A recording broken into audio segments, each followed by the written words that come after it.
Hello friends, எல்லாருக்கும் வணக்கம். இன்றைக்கி என்ன சாப்பாடுன்னு பார்க்கலாம். இன்றைக்கி காலையில் சப்பாத்தி செஞ்சாச்சு. கொஞ்சம் வெளியில் போகிற வேலை இருந்தனால காலையிலே சப்பாத்தி.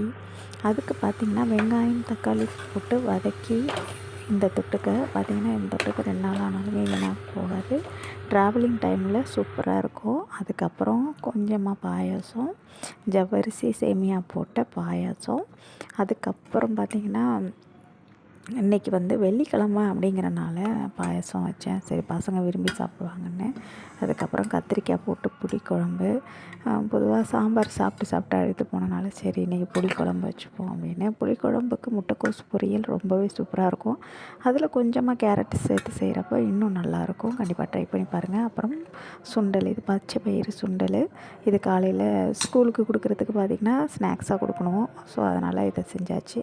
அதுக்கப்புறம் உருளைக்கிழங்கு வறுவல், அதுக்கப்புறம் சுட சுட சாதம். இதுதான் இன்றைக்கி எங்கள் வீட்டு சாப்பாடு. வாங்க சாப்பிட்லாம்.